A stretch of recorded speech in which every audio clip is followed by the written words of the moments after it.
Bienvenue sur Optimis TV. Pour cette émission un peu spéciale, nous sommes sur les conseils de l'expert, épisode 2, avec notre expert Jean-Pascal Hortavant. Aujourd'hui, on va parler d'un sujet essentiel pour nos magasins, les réseaux sociaux. Comment être présent sur les réseaux, comment développer son activité grâce aux réseaux, comment gagner en notoriété, on va tout savoir. Merci à Masquelier, équipementier français pour opticiens, de nous accompagner. Plus d'informations dans la description de cette vidéo.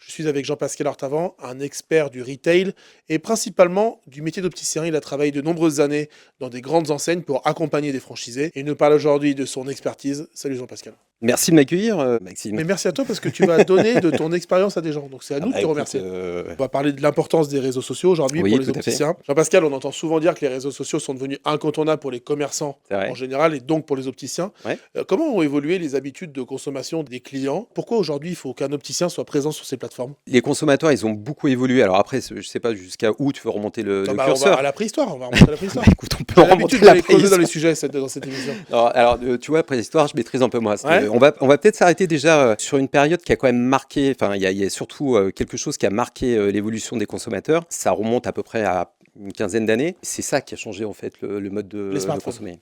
Tout à fait, parce que maintenant, les consommateurs sont de plus en plus regardants, ils sont de plus en plus informés et regardent de plus en plus les avis qu'il y a sur les magasins avant de se déplacer. Et donc, du coup, en fait, ce qui a réellement changé dans le mode de consommation, c'est que les consommateurs, maintenant, ils veulent comprendre ce qu'ils achètent, ils veulent pas se faire avoir et ils veulent avoir des informations avant de se déplacer en magasin. Ils sautent plus dans l'inconnu. Ils sautent plus dans l'inconnu, effectivement. Et qu'est-ce qu'ils vont faire? Ils vont regarder dans un premier temps Internet, ils vont regarder la fiche du magasin, ils vont regarder le site Internet, et puis après, ils vont regarder aussi s'il y a des informations sur les réseaux sociaux. C'est même presque plus important qu'une vitrine physique parce qu'il y a plus de monde Mais qui en est fait, touché. c'est une vitrine qui est complètement déportée, en fait. C'est ton magasin qui se déplace globalement chez le consommateur. Et D'accord. donc, pour le coup, il faut que tu sois plutôt assez performant pour le faire venir après directement dans ton magasin. Tu as des statistiques que tu peux nous donner par rapport à ça, en pourcentage, le nombre de personnes qui regardent sur Internet avant d'aller en magasin? Tu as quelques chiffres ou pas? Tu as 80% des consommateurs qui, avant de se déplacer en magasin, consultent Internet. Alors, ils vont consulter, comme je disais, effectivement, les fiches magasins. Ils vont consulter les horaires d'ouverture du magasin, par exemple. Ils vont consulter aussi le site Internet, parce que forcément, le lien qui est juste en dessous de la fiche, ça va être le site Internet. Donc, il vaut mieux avoir un joli site Internet pour inciter les clients à se déplacer en magasin. Et puis, quand tu fais de la recherche sur Google, tu as le nom de ton magasin qui apparaît, donc ta fiche client, tu as le site du magasin qui apparaît, et puis après, derrière, si tu as des réseaux sociaux, c'est ce qui va apparaître en troisième. D'accord. Hyper intéressant ces chiffres. T'en as Ouais. d'autres à nous donner pour appuyer ton propos? Il faut savoir qu'en France, il y a quand même 40 millions de Français qui sont connectés à des réseaux sociaux. En moyenne, un Français va passer à peu près 1h40 chaque jour à consulter les réseaux sociaux. Donc, mine de rien, il faut que tu sois quand même présent parce que c'est là où sont les consommateurs. D'où l'importance d'être présent pour un opticien sur ces réseaux sociaux. Justement, on va parler des réseaux sociaux, Facebook, Instagram, TikTok, LinkedIn. Comment Ouais. on s'y retrouve là-dedans? Où est-ce qu'il est pertinent pour un opticien d'être présent dans notre métier à nous? En fait, tu peux pas être présent sur tous les réseaux sociaux. Ce qu'il va falloir que tu fasses, c'est que tu cibles le type de réseau social par rapport au ciblage des consommateurs que tu vises. Alors, tu as le ciblage des personnes en fonction des tranches d'âge, mais aussi ce qui est important, c'est cibler aussi par rapport à l'emplacement de ton magasin. C'est-à-dire un magasin qui est en centre-ville, il va peut-être pas avoir la même communication et choisir le même réseau social qu'un magasin qui est en commune rurale, si tu veux. Donc il faut s'adapter à son Il client. faut complètement s'adapter à son client. Il faut que tu cibles une clientèle en particulier. Alors, tu peux être assez généraliste. Et là, pour le coup, effectivement, tu vas peut-être être sur Facebook qui va te permettre de toucher un maximum de gens. Mais si, par exemple, tu es dans une grande ville et tu es à proximité d'une fac ou d'un pôle universitaire, là, pour le coup, ce qui peut être intéressant pour toi, c'est de communiquer sur TikTok parce que pour essayer de toucher justement les étudiants et pour le coup, l'emplacement de ton magasin va déterminer la plateforme sur laquelle tu vas communiquer. Alors là, on a parlé de la plateforme, on va parler maintenant du contenu. Oui. On voit beaucoup d'opticiens qui postent de temps en temps des photos de monture parce que c'est quand même ce qui est le plus visuel dans notre métier, on va pas se mentir. Ouais. Mais comment on peut se démarquer? Parce que ça suffit pas de poster des photos de monture. Comment on peut se démarquer quand on est opticien sur un réseau social? Il faut que tu aies une stratégie dès le départ. Si tu fais que des photos de produits, C'est bien, mais à un moment donné, tes consommateurs, ils vont plus te suivre. La stratégie, c'est 50% de contenu informatif. Et donc là, effectivement, tu vas présenter tes produits, tes nouvelles collections.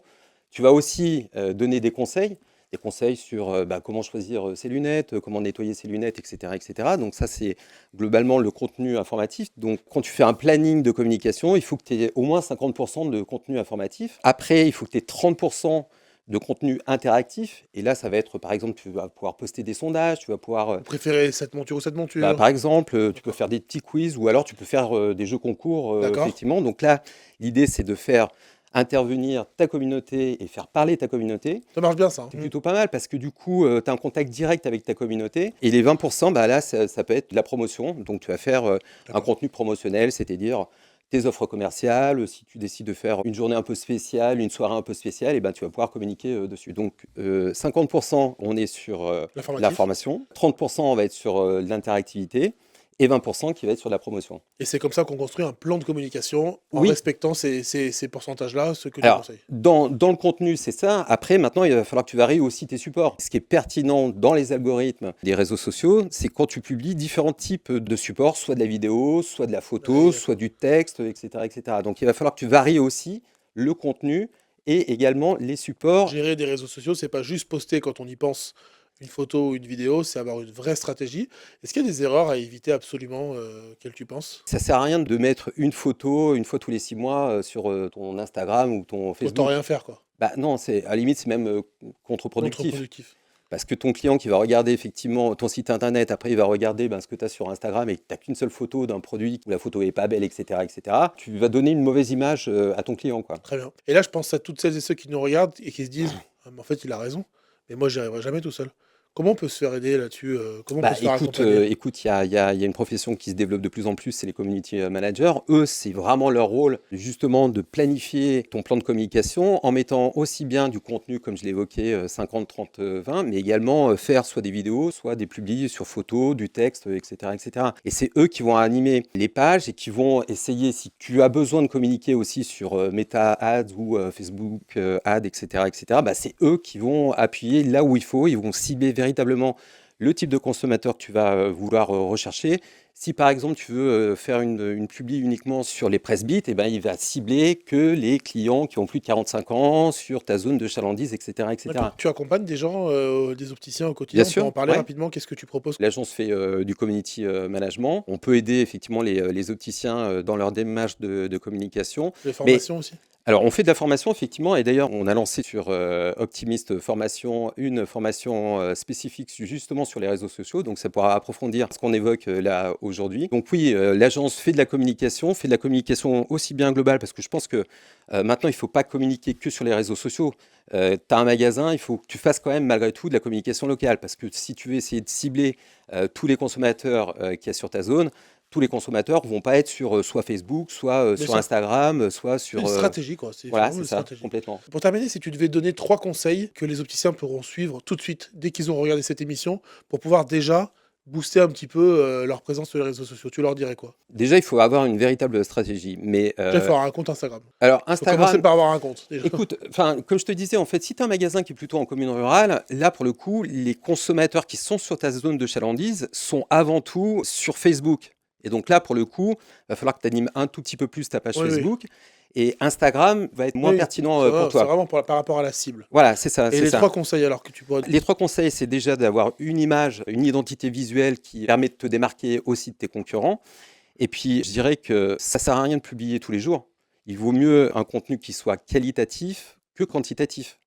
Donc, il vaut mieux que tu fasses une publication peut-être une fois par semaine sur Facebook, une fois par semaine sur Instagram, plutôt qu'une publication chaque jour où le contenu il n'est pas qualitatif, où il n'y a aucun intérêt, parce que là aussi, ça va être contre-productif, parce que tu vas saouler en fait tes clients. Bien sûr. Si tu mets une publication chaque jour qui n'est pas intéressante, Oui, oui. globalement, ils vont se Ça désabonner, lasse. toi, quoi. Où est-ce qu'on peut retrouver les services que tu proposes? Tous les services, on va les retrouver sur le site internet optimist-fr. Sur Optimist, on fait un accompagnement complet pour les opticiens, que ce soit aussi bien de la formation, comme tu l'as évoqué. Donc, effectivement, on a mis un petit extrait justement de la formation sur les réseaux sociaux qui est disponible sur le site internet. Mais aussi, on accompagne les opticiens, en particulier sur la communication globale, communication locale et également sur les réseaux sociaux. Quelque chose à rajouter? Je pense que aussi il faut adapter ta communication en fonction de la saisonnalité.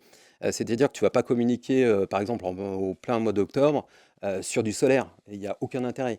Par contre, là, ben, on va commencer une période de printemps, ce qui est plutôt pas mal de communiquer sur cette période. Si tu veux faire un contenu qui soit plutôt adapté en fonction de la saisonnalité, bah, tu vas commencer à communiquer sur du solaire, tu vas commencer à communiquer sur de la contacto. Et donc là, pour le coup, mettre une photo d'une lentille, ça va pas être génial, mais là, tu vas peut-être donner plus de conseils en disant, bah Comment voilà, mettre sa lentille, bah voilà, l'hygiène, tout à fait, etc. tout Ça à fait fait, genre. tout à Ok, fait. c'est intéressant.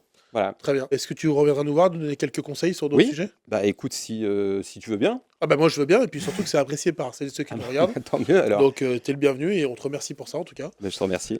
N'oubliez pas de vous abonner, on vous pousse du contenu toutes les semaines sur Optimist TV avec des nouveaux invités qui vous parlent de notre métier d'opticien. Très beau métier, C'est vrai, très c'est complet vrai, et c'est encore vrai. plein de choses à faire, j'ai l'impression. Ah bah, il y a énormément de choses à faire. Ouais. Voilà, donc merci à vous de nous avoir regardés, merci Jean-Pascal, Merci et à la Maxime, semaine pour prochaine. ton accueil.